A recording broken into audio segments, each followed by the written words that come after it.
Good afternoon, everybody. Today is June 12, 2025, and you are here for the Protecting Your Attorney Fees webinar. I am so happy to introduce to you, and I think many of you already know, Shelley Kester.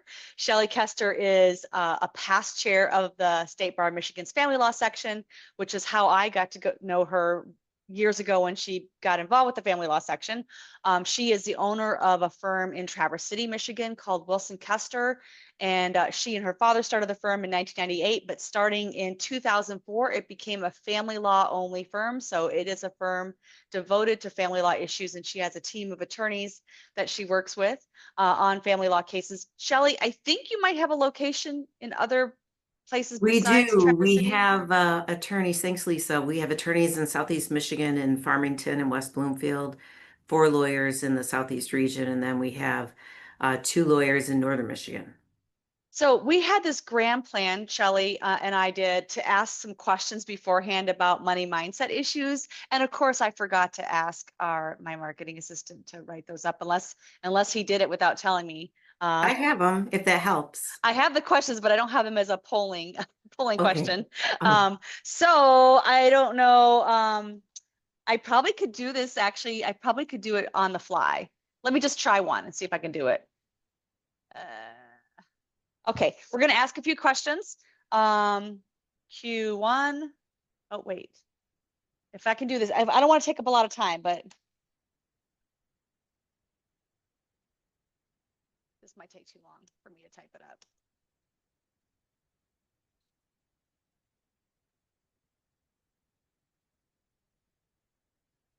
Well, and it's only giving two choices. So this is probably not going to work, but I thought it was worth a shot. Let me just do one poll. It's not exactly what we wanted. So I thought it would be fun to try, but never mind. It's not working. I can't do things on the spot like that. Sorry. I'm not technologically equipped. no Okay. worries. So we're going to talk about real things now. The polling I think would have been interesting. Maybe we'll send polling out after the fact, because I think it's interesting to kind Do of, you want to just ask the questions yeah, and for sure. For comment on sure. them? Yeah, for Okay. sure. So, do you want me to ask the question or do you want to ask the questions? We can take turns. How about that? Okay. So the first question that we had was whether you do discounted attorney fees to help a client who did not ask for a discount. Right. And the money mindset part of that is that when somebody often discounts fees because they're worried about how the fee is going to be received, it often can stem from a fear about losing the client or a lack of confidence in your own value. So thinking about your own value and the proposition about what you bring as a family law attorney will give you some more confidence about not giving away your services and undervaluing yourself. And so clearly communicating your value up front would be helpful. We're going to talk about that. I have avoided on following up on overdue invoices because I did not want to upset the client. Oh, for sure.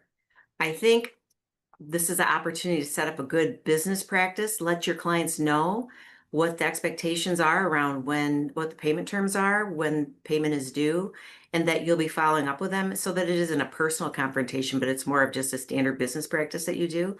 And that will make it easier to not be something you avoid and create a huge AR, which then becomes much more difficult because you might be thinking about collections or not being able to fund your firm. Right. The third question is, it's your turn to ask a question. Wait, Okay. have you waived charges? You can do the last one. Have you waived charges or given extra work for free to keep a client happy? Well, I think, occasionally a small gesture can build goodwill and can help a client know that you're supportive and helpful. But consistently waiving your charges or doing free work devalues your services, and it can lead to client expectations of freebies. We've all kind of seen that situation where the person who is paying the least takes more and more of your time. And so it really can be detrimental when it impacts your profitability or the sustainability of your firm. And really, clients expect you to run a well-run firm that is financially viable.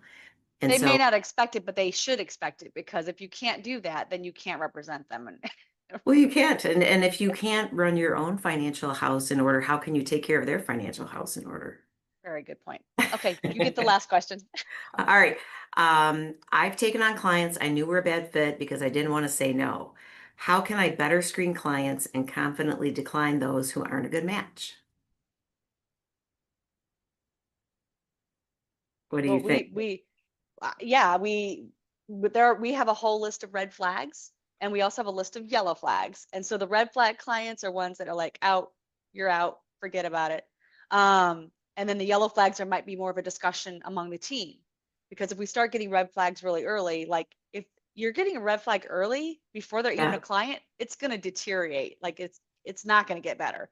Yellow flags could be improved, but they could also deteriorate to red flag people when you how once do they you become a improve client. them if they're yellow?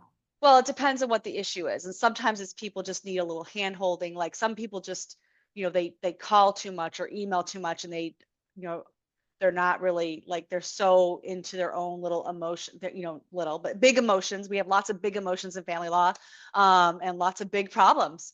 And sometimes people are so like into their own problems, they don't like can't Right. they're not even listening when you're trying to tell them something that could be helpful to them. So okay, so today we're going to be talking about, like I said, protecting your fees. We've kind of broken out the topic into three big categories just to kind of give you a roadmap of where we're heading. First, we're going to talk about we have a bunch of stuff on getting your client to pay, and getting, when you have clients, getting them to pay the bills that they have.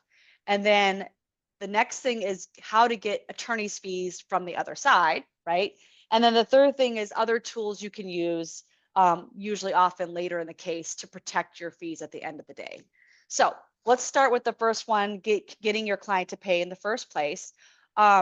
One of the things that Shelley and I have talked about this a lot, the first thing she said was communicating with the client about the process and the cost of the process.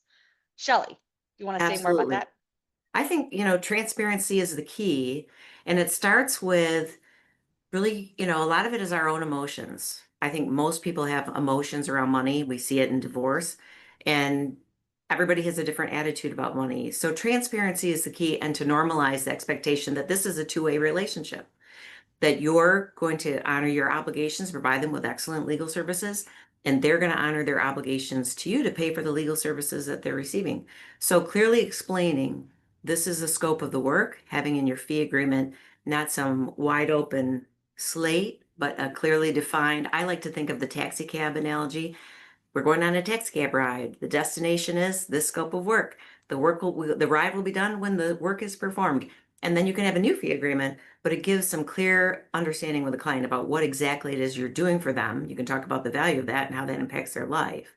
And then also, what is the fee structure? Is it going to be hourly? Is it going to be a flat fee? What are the expected costs that might come up in their matter?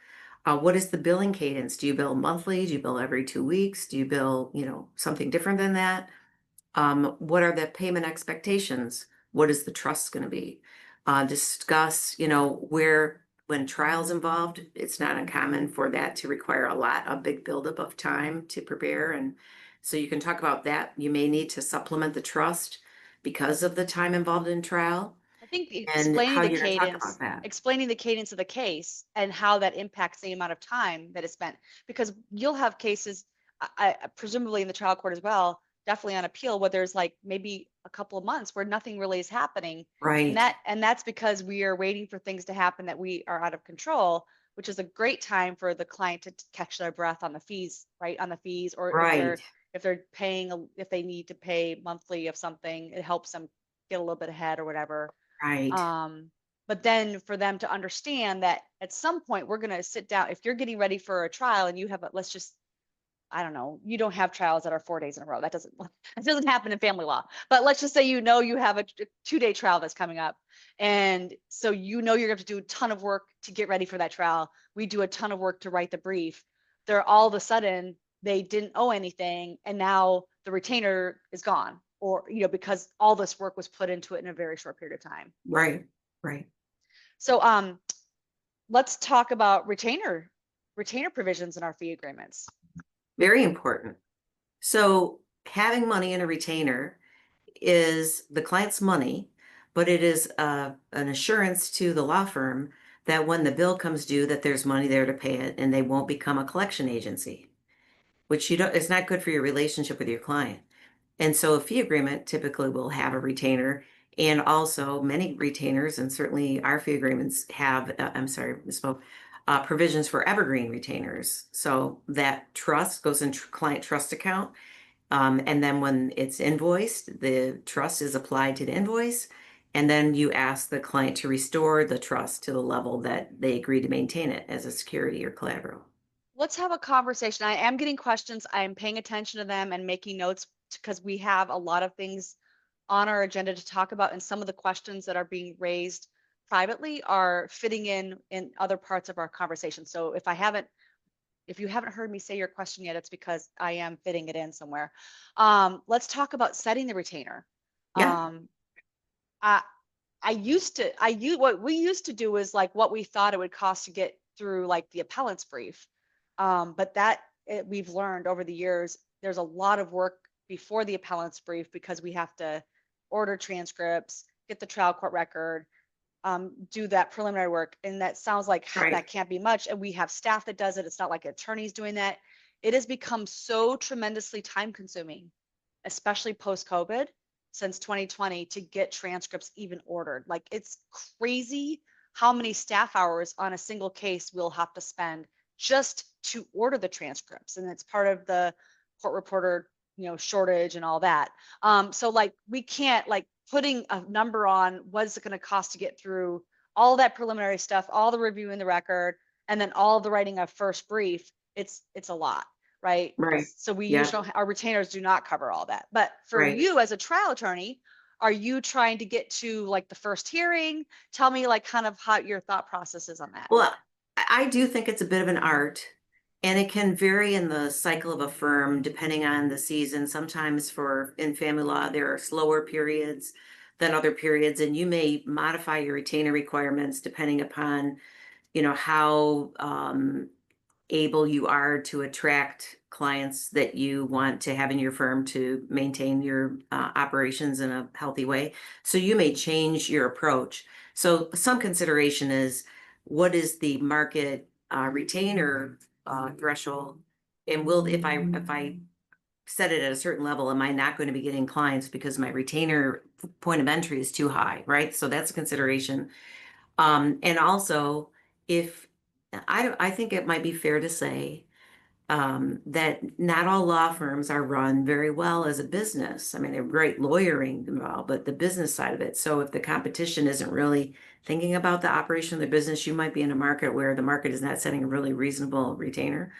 But generally, you can get an idea of what the average um, case value is, or how much revenue you generally will bring in on average across all your divorce cases. And that gives you a good idea about what a typical divorce or custody case might entail. We always say, you can't tell a client what a divorce is going to cost typically, because you can't control the other side and you can't control the judge, and you can't control the decision making of the client or how they communicate. They may be very, like to your point, they may be a big emotional over communicator and not thinking about the cost until after the emotions have settled down, and then they have regrets.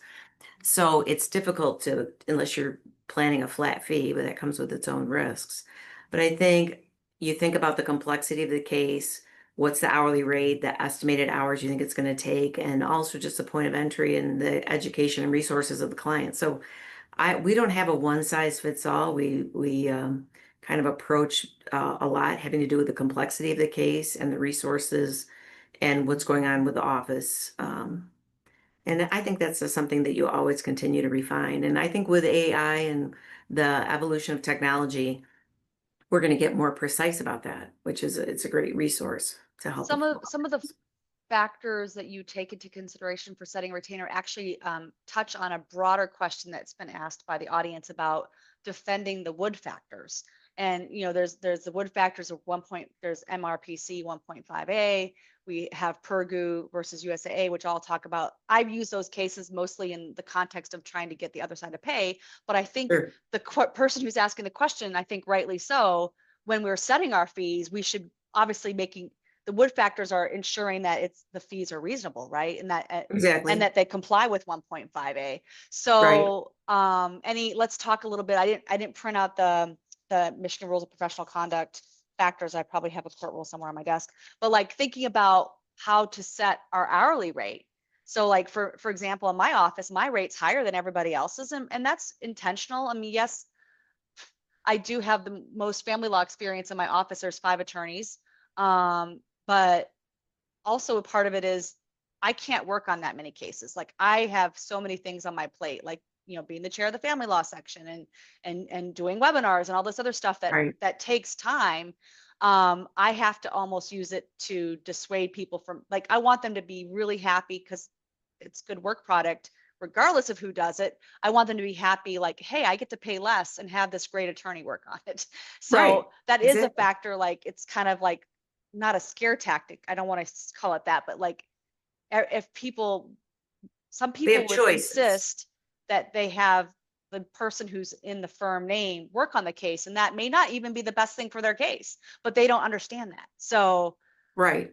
So that's Well, that's one element. And then, it's not just years of experience. I think that's a thing we always think about, oh, well, this is how many years out you are, and therefore you get to charge X amount because you have years of experience. Well, I'm going to tell you, I'm going to use Jordan Ayler Smith as an example. She is a fabulous attorney. She's really good. And she was really good 3 years ago, and she's only been practicing for 5 years. And yes, she's still learning. I'm still learning. You're still learning. We're all still learning. But exactly. like people like think, oh, well, if you have 20 years experience, you should be able to charge twice as much as a first year. It depends. It depends on the person. I don't know. I That's absolutely just agree. I can think of a lawyer in our office who's on the younger side of the lawyers that we have, and she's phenomenal and amazing and has tremendous judgment and does terrific in court. And she's a Jordan, you know. I think, I look to the Michigan economics, Michigan, what is it? Michigan the economic law economics practice. of law practice. Yeah. Yes. And I did read that very closely, including the fine print that said, I think this was the 24, and it says it's based on 23 data. So it's outdated. And of course, we've gone through It's inflation, always outdated. It's right? the day it comes out, it's But outdated. I But think we forget that it's really old data, like a couple years back, and the economy changes. And we certainly have had a lot of inflation. So, and I think there are a lot of lawyers who haven't changed their rate for like 10 years, 15 years. I mean, they're still, at a certain level. So I think thinking about the value of money and that is part of it. But what we've done is we've taken the Michigan economics of law practice and looked at all those different categories, like you said, geographic region, years of experience, size of the law firm. There's a myriad number of factors. And because it is, I think rate setting is often subjective, we took an approach to do a mathematical formulation of where we think we are in the span of quality of legal services, mhm. and then take all those factors and treat it as a math problem. And so we've set our hourly rates based upon those objective metrics of the outdated Michigan economics of law practice, which I imagine if it was done now, those rates would go up based upon inflation and the need to increase those rates. And I think one of the things I don't have, like I said, I don't have the wood factors in front of me right now, but going from memory, like one of the things has to do with like the complexity of the case. Sure. And sometimes we have cases that are extremely complex. They may not even be a big record with tons of trial dates, but legally complex issues, sometimes intertwining 2 or 3 different matters that all touch on the family.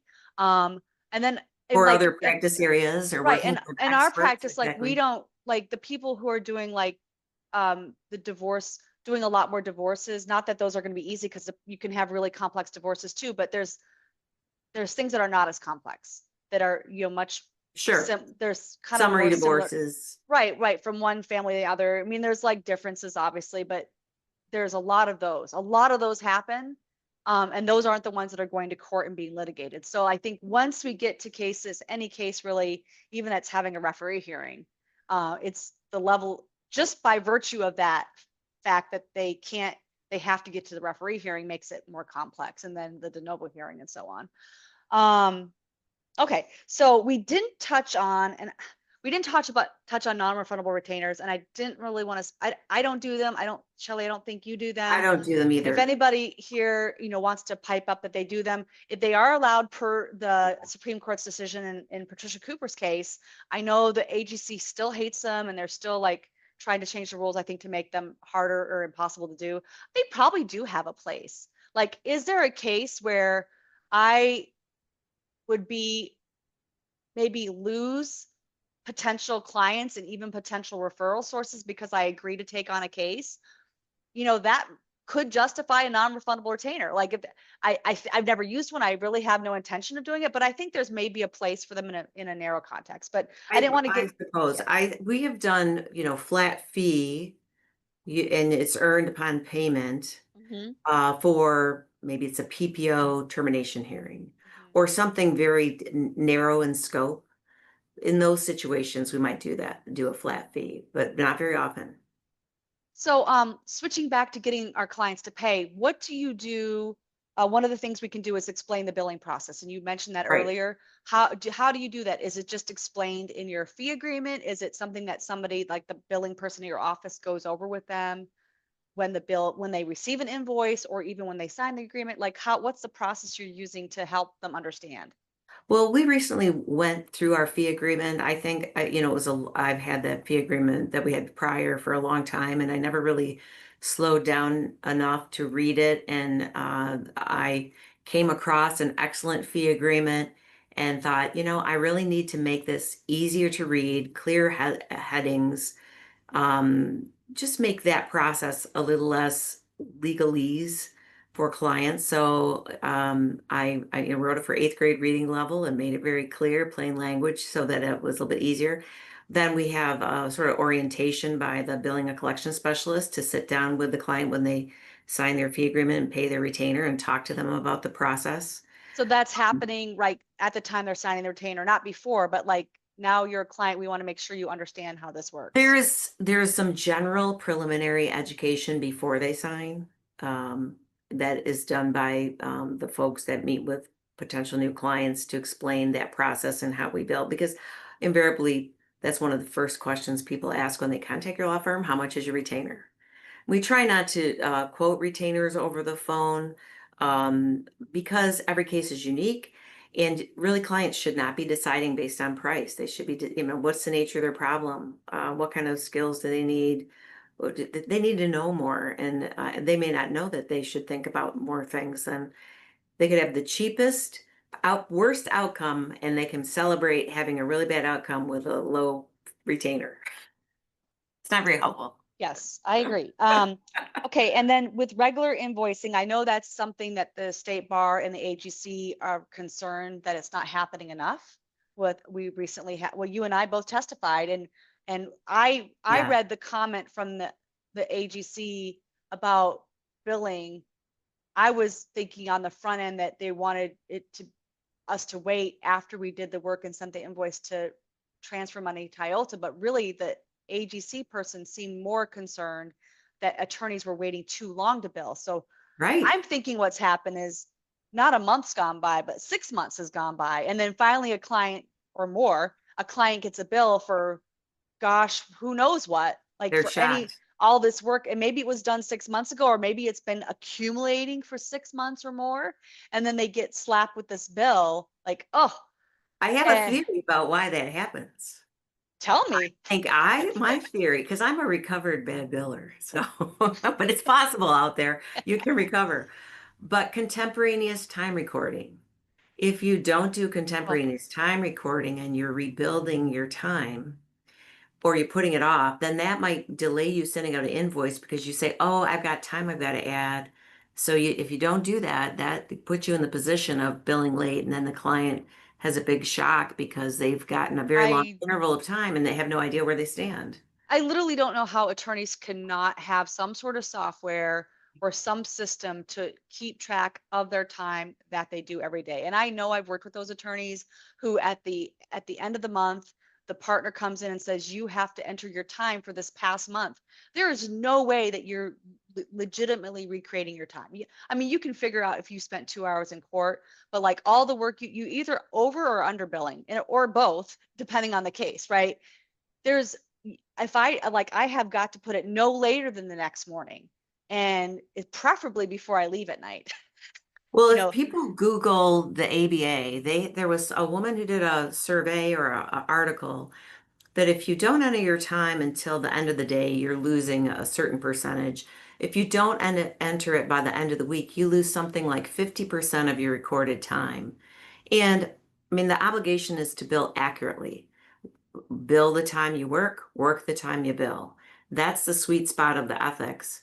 And if you don't have your time in during your billing cadence and you enter it later, then the client starts to wonder, how accurate is your billing if your time periods are showing, you've got an entry from a prior period showing up in a later period. It starts to undermine that trust. yeah, yeah.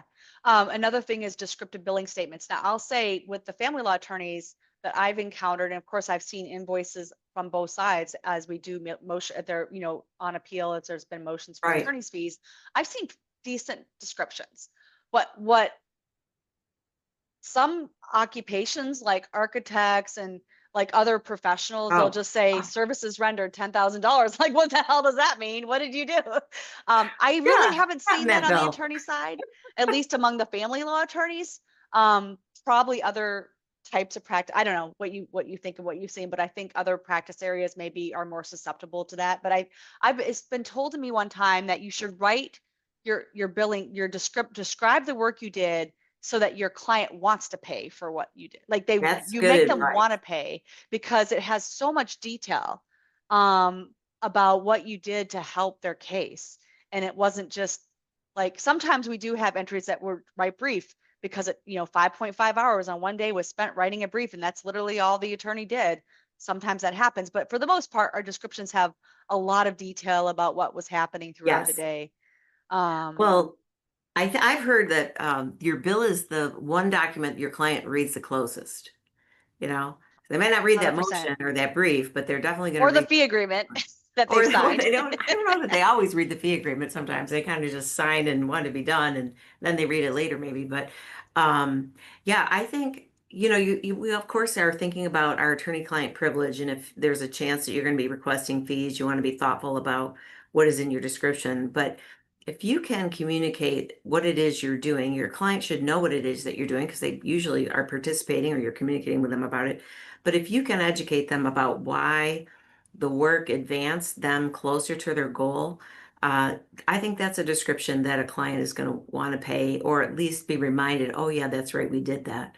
And it doesn't all sound like the same thing. And it sounds real. Right. It gives them a sense of safety. I use Rocket Matter for my billing. Somebody in the audience has said they use my case. What do you use, Shelley? We use my case, yeah. And it has so many different ways to enter time, dashboards, time entries. You can link your emails to my case and enter time as you're linking the email into your my case. So there's not a lot of excuse. I think what happens, I think it comes from a good place.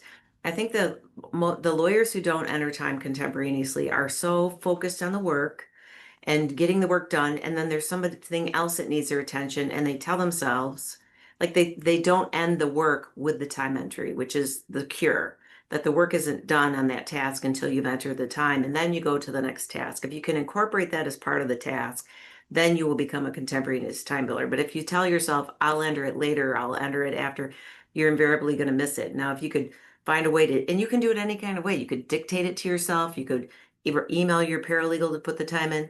You could think of a million ways. There's a thing called toggle. If you're away from your time and billing system, write it on your desk calendar. It might be long for a day because if you do a lot of different tasks, but some people will set in their time management system a description of what they plan to do that day so that they can just plug the time in and then they go back and edit the description for more completeness or accuracy. You know That what may, I do? You know yeah, what go I do? ahead. Like, well, I do try to keep track of my time throughout the day, and I open up a little thing to save it and describe it. And then if I go to something else, I'll come back to that last, like the client thing that I'm working on. I started it and only did 0.5, but then later in the day, I spent another hour, and I'll just keep that open and fix the amount of time. Well, sometimes, many times at the end of the day, I've been here for 10 hours. It says I billed 4. I'm like, well, Right. that can't be right. Exactly. I mean, I know I'm like managing the first, like I'm counting like the non-billable stuff, right? I'm not just talking about client stuff. So what I do almost daily now is I go to my sent emails, and oh my God, you would not believe all the stuff I did when it's just a way of jogging my memory. I'm like, oh yeah, there's 5 emails about this one thing that we then Exactly. had 5 emails plus a phone meet. Like all these things happen that weren't like necessarily on the calendar, that wasn't part of the plan for the day, but I find like 3 or 4 things. And like I said, some of it might be a marketing thing. Like it may not be for a client, but like I'm Right. keeping track of everything, because I want to like be able to account for what I'm doing, even though I'm the owner of the Well, it firm. helps you decide if you're really using your limited time well. Yeah. Yeah, exactly. That's a good idea. And so what I have done is I like a bill that has one entry for the day, but then within the description for that day, I have the time after each subtask so that the total description for that day has the task with that time, the next task with that time. So it's all within, you can tell what the tasks are. If somebody said, oh, well, I don't think it should have taken you this long for this task, I can identify the time associated for that task, but my bill isn't hugely Right, long that right. way. Now there's a question from the audience, and like I said, I am trying to fit them in as appropriate. Here's a good one. How are you billing for research when the client expects you to know all the law? I've always felt that I can't bill for my learning curve, but I can bill for research necessary to ensure that I've got the current law. And so I don't know, like I do bill for research, and sometimes, yes, I do know the law, and I go and find a paragraph that I wrote before, so I don't have to reinvent the wheel. But there's a lot of nuances in family law, and there's intersections with so many different things, and there's constantly there's changes with new opinions. um so I guess because Funny. we do appeals, like research and writing is kind of our bread and butter. Like I don't People don't really complain to us about having to do research. um but I don't know, as a trial attorney, do you have a different perspective? Well, I think it all goes back to client education, client emotion, fear around the cost of proceeding maybe they didn't plan for, clients who have friends like their jailhouse lawyer friends who tell them what I only had a $2,000 divorce. Why do you think your divorce is going to be more than $2,000? Or I did it myself. Or and the idea that all divorces are the same.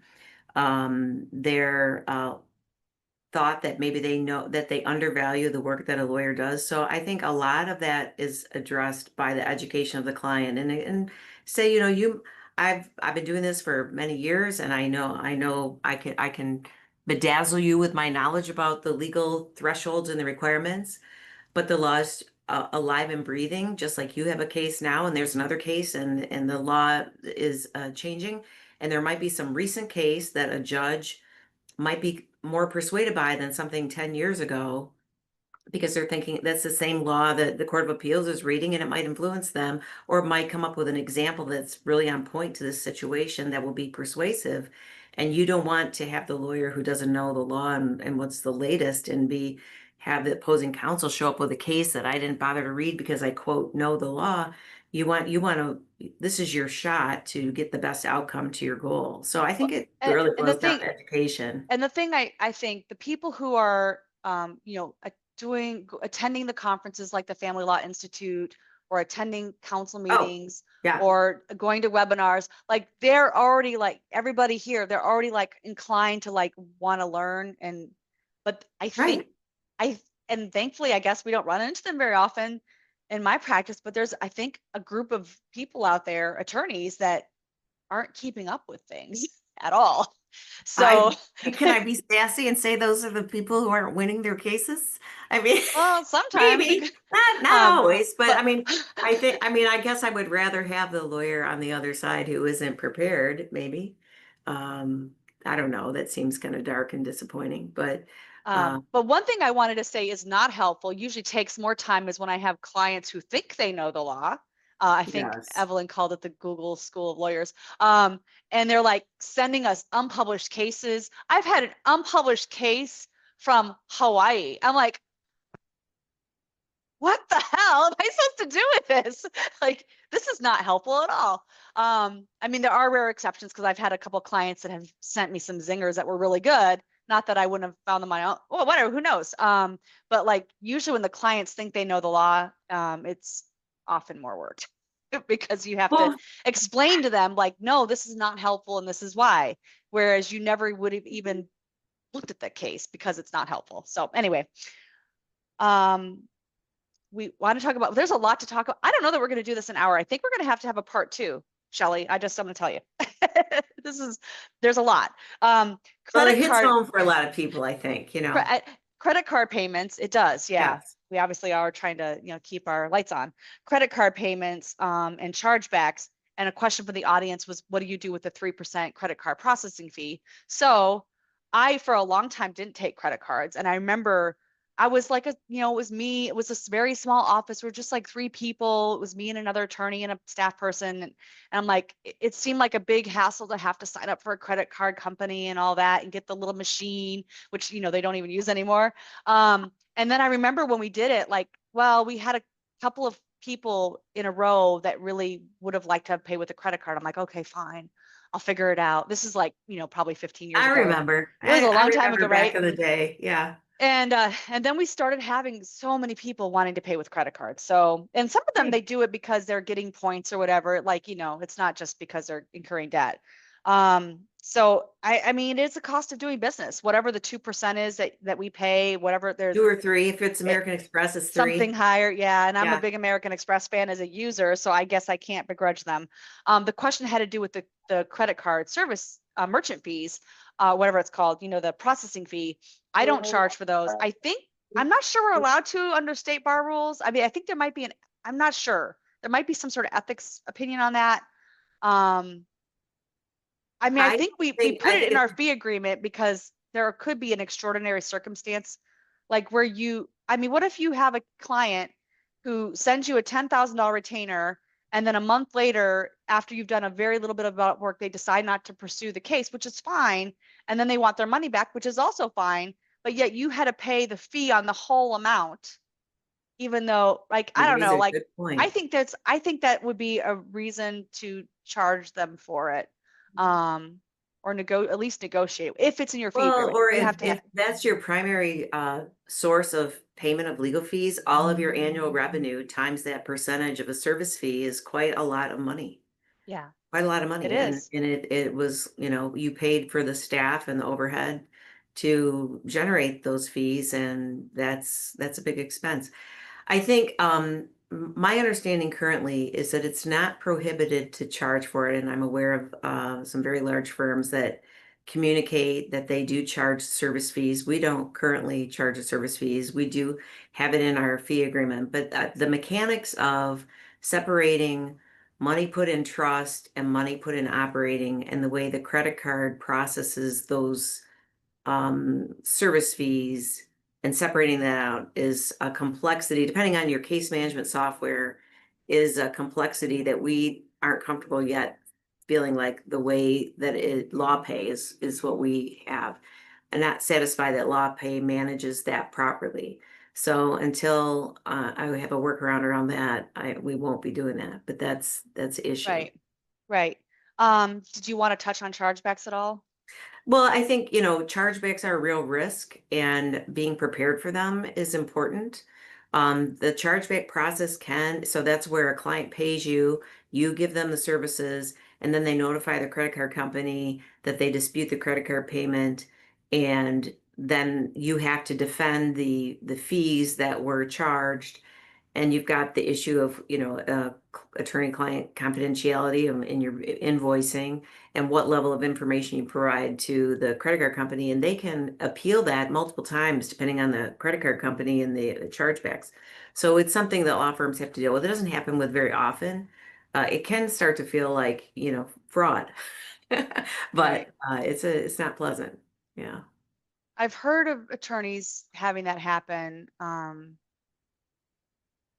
We've only had it happen once, and we did a very quick investigation and got it resolved because the client had somebody else pay, and I didn't think we knew that because they weren't here because our clients are not in Lansing. So It was very quickly resolved, and I don't know if there was just a Yeah, misunderstanding it's been between them. resolved too, but Yeah, it takes time of your staff and yeah. it's, you know, Yep. Okay. Oh, financing options. Like yeah, people don't have to have the cash in their mattress, which I've had people come in with right. cash. It's very I don't know, what to make of that when they come in with like thousands of dollars in cash. Um, or using credit cards or other financing options available. Shelley, I think you kind of know about some of them. I don't know whether your clients have ever used them. Well, we find that when we're talking to clients about how to pay for legal services, I mean, they've just gone through their life, their emotional bookshelf being tipped over. They're trying to figure out where they live. They're trying to figure out what their future looks like, what's going on with their kids, and thinking about how they're going to find the money. They're kind of at the last edge or straw about thinking and problem solving. And so, whatever you can do to solve problems for them or make it easier, I think makes your life easier. So, just reminding them, we've put together a little tool in our office to generate ideas about where they might be able to find a way to finance their legal representation, whether it's talking to friends and family or borrowing from friends and family. If they can't get a loan because of their credit score or because what's going on with their financial household at the moment, maybe they can make a loan agreement with a family member to help borrow funds. They can use credit cards. They could, I think a great idea that many couples should do is they should agree to take a home equity loan at a lower interest rate than a credit card and agree on how much equity they're going to each take out for their legal representation. And they don't have to worry about paying their lawyers and everybody has equal amount and it's coming out of the house. And if they would do that together, that would reduce the heat in the divorce because of people's feelings of scarcity over money, and it would be lower rate and they wouldn't have those credit cards to contend with. That I wish they would do that more. Some employers or legal assistance programs are out there. I don't see that as much as I used to. There used to be those plans, but they're still around, I think. You mean like the GM, like legal services Yes, plan or whatever? Okay. exactly. Hmm. Yeah, we hear about them once in a while. Yeah, not as much as we used to back in the day. I think it was more often a benefit. Personal loans, they can go to their lender and see what they're able to do. LawPay has a lending financing option through a firm. They can sometimes, if there's no TRO, borrow or get a loan from their retirement plan, 401k. Or they can look at limited scope representation to find a way to get some of their big problems resolved on a more cost-friendly basis. And so just slowing down and talking with them about different options they might pursue.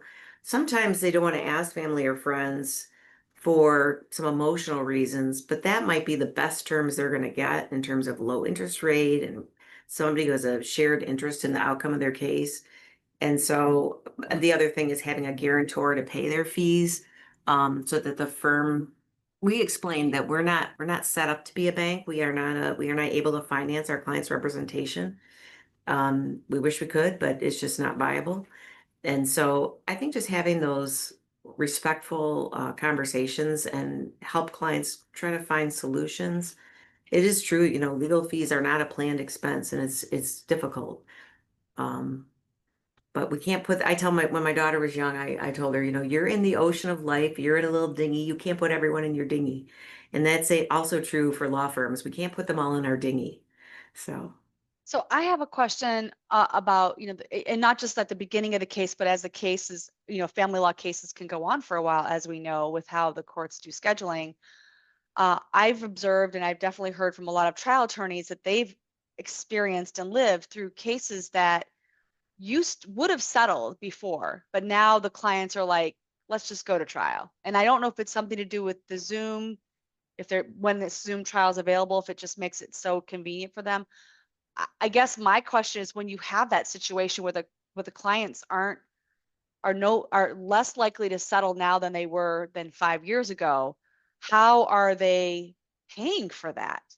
Because there's a lot of work when you right, have to go back to even a referee hearing, you know, every week for a couple months or every month for a few, like it's a lot of work for the attorney. Every time you have to go to court and there's been this gap in time, you have to like figure out, what happened last, what's happening next, and you have to relearn the case because you worked on 10 other things. Like how right. are the clients who are, what I'm observing is less willing to settle than before.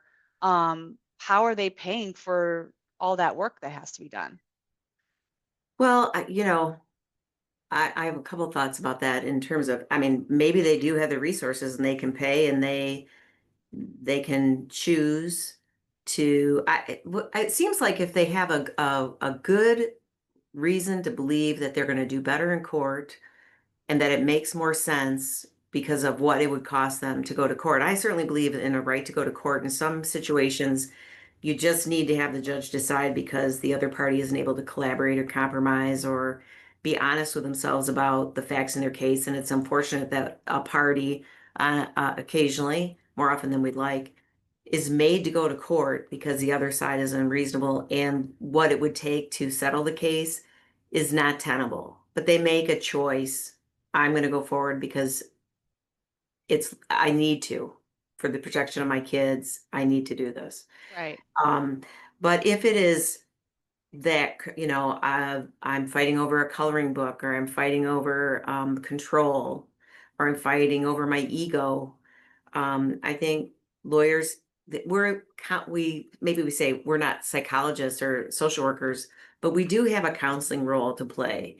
And I think we have, a sort of a life coachy role to play, in the sense that we respect their choice. I say clients are free to make their own bad decision, but we can help them understand, is this decision, like, are they writing the check with their emotion, or is it one that they can back up? And if they really thought about what the cost would be, and if they won or if they lost, if they're still okay with the outcome, well, then I guess they get to choose that. And you talk about how you're going to finance that, but those conversations can help them get a little more perspective about what is really important to them and whether it's really wise. And if I sometimes will take the client out 2 years after and say, I want you to be happy about this decision 2 years after. I don't want you to make a decision just in this moment because you're going to be living with this decision long after the law firm is Hmm. gone. And, so just help them check in with themselves that they're really doing good problem solving and they really are at choice. So one of the comments from the chat actually leads us to the next big topic. And I thought we were going to spend more time on it, but we've had so much to talk about here. I apologize to everybody if you're waiting for this last section, because now we're going to have to do a second day, I think. Like, I'm going to sweet talk Shelley into it. The comment was the client expects the other side to pay their fees, which, Yes. is the thing with family law that is possible. Like, unlike Yeah. other types of cases where the only way you get fees is if you have a contract, or if there's frivolous conduct. Well, we have statutes and court rules in family law that make it possible, whether Yes. how likely or how much and all that, that's all big, like, question mark, but it does make it possible to get the other side to pay for your attorney's fees, even during the litigation, sometimes after the litigation. So let's, like, because we're not going to have time to go through everything that Shelley and I thought we would talk about, let's talk about the different areas of the ways of getting your fees. And then maybe next time we'll talk about more of, like, actually the motion practice part of it. Right. And then we had a whole nother section we're not going to get to today, so that's okay. So obviously the big one for divorce cases is MCL 552.13.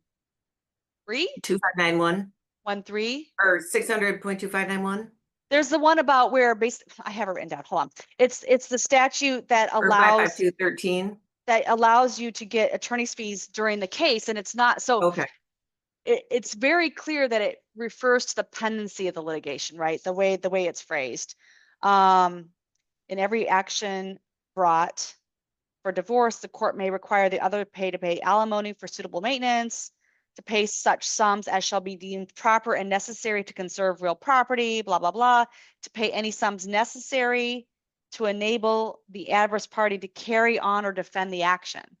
Right. Carry on or defend the action. That means during the litigation. So tell me, what are the judges doing with this? I see cases, of course, by the time I see them, it's very late in the process.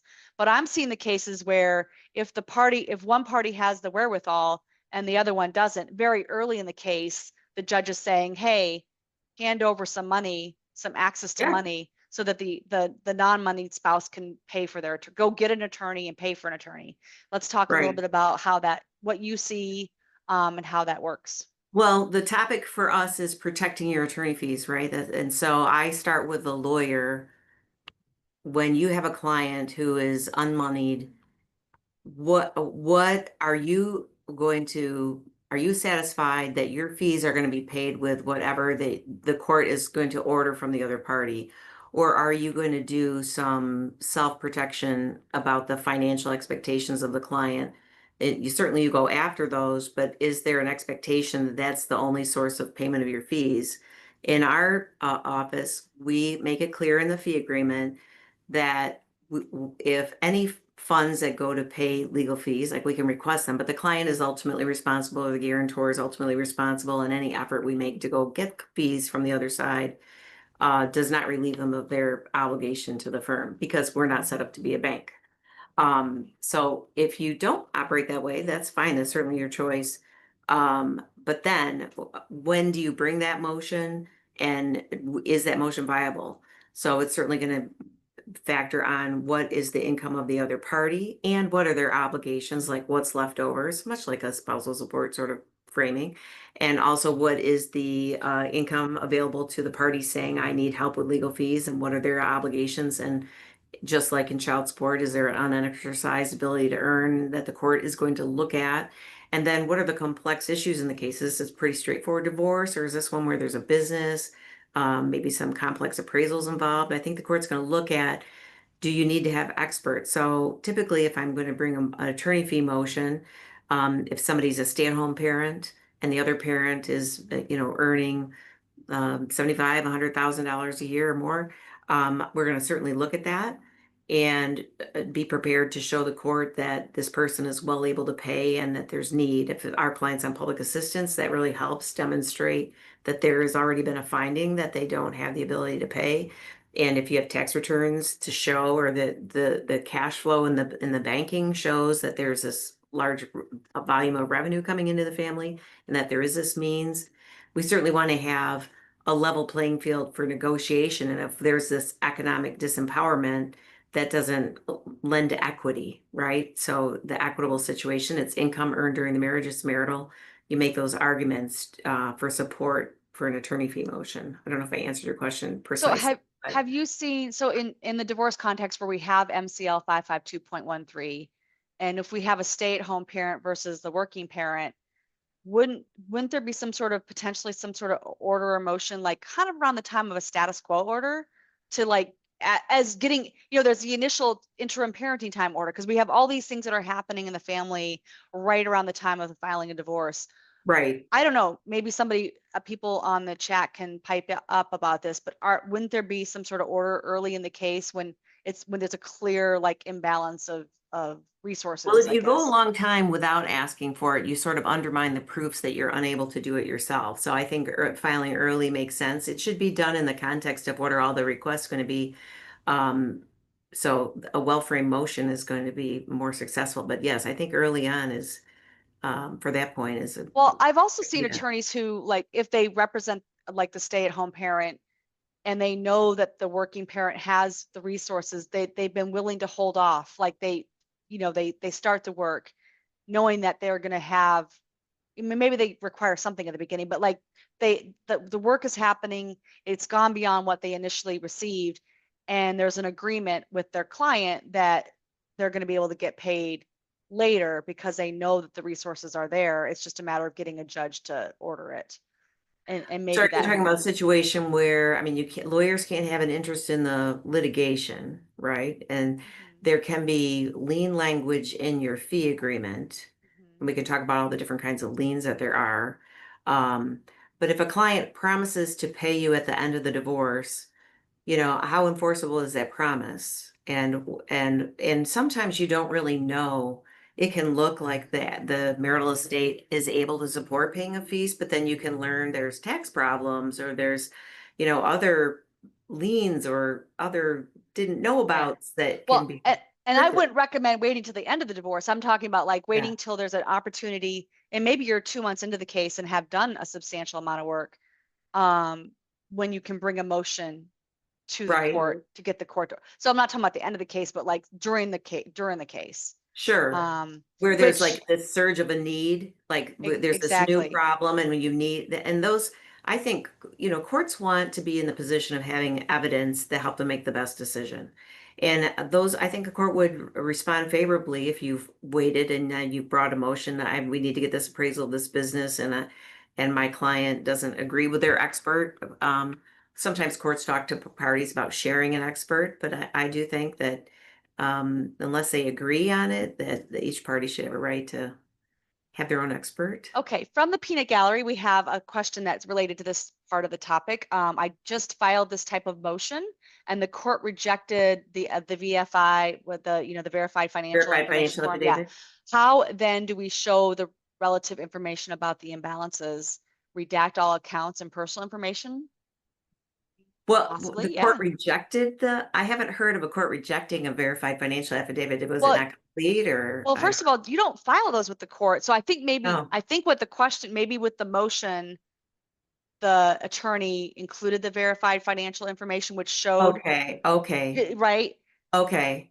I don't know if you use it as exhibit. I don't know why it would be rejected, but It's an affidavit, but okay, initially, yeah, right, it's yeah, an initial exchange between the yeah, parties. I don't right. think And that means this, it's confidential. right, it's I was just confirmed that the verified information was attached to the motion for attorney's fees because it showed that one party needed what does the statute say?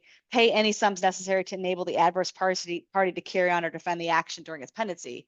So yeah, I think you would have to show some proofs, but why wouldn't the court just schedule a hearing? Like, I don't know. Right. Well, I mean, evidence wins cases. And the stronger your evidence is, the less the court has to leave it for the trial, and can feel secure in the decision. I'm saying the obvious. But the So form what is is like your you said, evidence? you just said the form is verified. Right. It's affidavit that's signed by but both parties, right? So why wouldn't It that be it good used to be enough? an affidavit. I think they used to have a notary or something on it, but I think they've downsized it. But I think remember that affidavit is not the beginning and ending of discovery, and you Mhm. can get more discovery on leave of the court beyond the affidavit. And I sometimes worry that lawyers think that's all the discovery there is, and there is no more discovery. And there certainly is more discovery you can do, not just in request to produce and subpoenas, but you can ask the court for more discovery beyond that disclosure. Um, That's just a starting point. That's just kind that's of to just a get you starting point, like to right? And get then, the wheels turning. I mean, there's the rules about sensitive information and how you file information with the court so that you're not putting in the public record things that are Yes. MCR confidential and you, 3.229. right? Very good. And you can submit something confidential under 3229 separate from the things that aren't confidential, right? Right. And you should do And it separately. so you could make an offer of proof in your pleading and have that available at a hearing or ask for in-camera review if there's some concern about being in the public record. But yeah, ask for a hearing and have your day in court and have at it. I love this comment. I'm going to read it. Once I had to show the amount of money the opposing party was spending on lottery tickets, cigarettes, and coffee at Starbucks to show that the funds were available to obtain attorney's fees. I love it. Yay! I love it. Found money. Must have been a lot of lottery tickets. Okay, so we're getting close to the end of the hour we had allotted for this, and there's like so much more to talk about. So one, apologies to everybody who came today who thought we're going to get really deep into the motions, which I thought too, but it was so interesting talking with Shelley about all the things we could do inside our own firms with our own clients before we even go to the other side. And I want to say, and Shelley, you please tell me what you think, and people in the audience as well. I just see a lot of judges who it doesn't matter like how hard you work, how good of an attorney you are, a lot of judges don't like to award attorney's fees, even though we have a court rule, even though we have statutes. And I've had cases where I have gotten an award of attorney's fees, but it took just as much time to get that award than what we were asking for. Like I've had Right. cases where I had to go to Right. court 3 times, drive to court 3 times and do 2 supplemental briefs because the judge just kept on wanting to know more and more about these things that were being raised. And it's just like, really? I'm gonna have to go to Well, court I 3 don't want to times be to get guilty attorney's of fees. speculating about what judges think, but I'm going to do it anyway, in the sense that I think judges, they have a complex job. They're thinking about the law and what are the facts, and they're trying to be fair to both sides, and they're trying not to prejudge a case and maintain their neutrality. At least that's what the job is, I think. Mhm. And they maybe assume, or maybe by actions and how people show up, are they responding? Are they reacting? Usually they're reacting. And if they're reacting in a highly emotional way, the court does not want to become yet another instrument of fighting. And so it can quickly escalate to a, back and forth contest about attorney fee motions, losing the focus on what is important: valuation of assets, figuring debts, determining best interests of kids. And it can turn into gotcha attorney fee back and forth. So I think we run that obstacle. So I think if we keep that in mind and we let the court know that we know that's not what they're interested in, but then we get back to equity and why an award of attorney fees that makes a party whole in this instance, how we can separate it out from, it's not the emotional thing, it's really about well-being and wholeness and true equity. Then the court can stop worrying about that and focus on an award. And at least it makes it harder for them to not make a party whole. But I think there's also a counseling side with the client about, look, judges do not award actual fees. They award what they can consider reasonable fees, which maybe is unreasonable when in the whole. And so the educational piece and communication and managing expectations becomes really important on the client side. And then also to, help judges who are human and dealing with their own stuff. We don't know what they just came from, right? Before they got on the bench. And I think sometimes they react instead of respond. So we need to help them, I think. And to your point, I see a lot of cases where the judges are. I'm trying to think of the word of art that I'm supposed to be using right now.